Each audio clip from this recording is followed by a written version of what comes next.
we're bringing the power going to the rear of the meter base. We're going to transfer it over here to this automatic transfer switch. That's what powers the generator, tells it to start. We're going to go through the back of the transfer switch and feed the sub panel inside.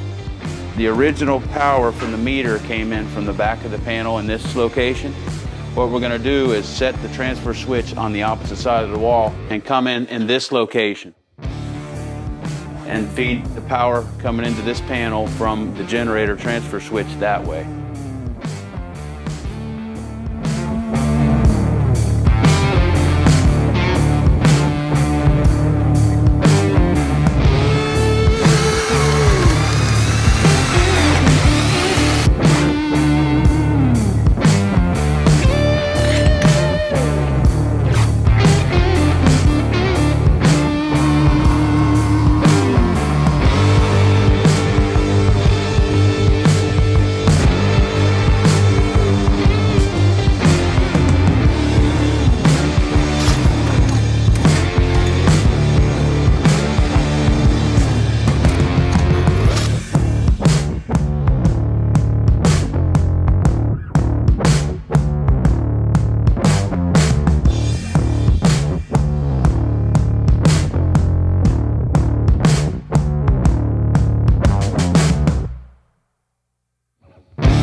Now that we've got the box on the wall, we're going to refeed the box from the meter, go in and out of the disconnect and feed the inside sub panel, and run an 1.25 inch conduit coming from the generator to power the home.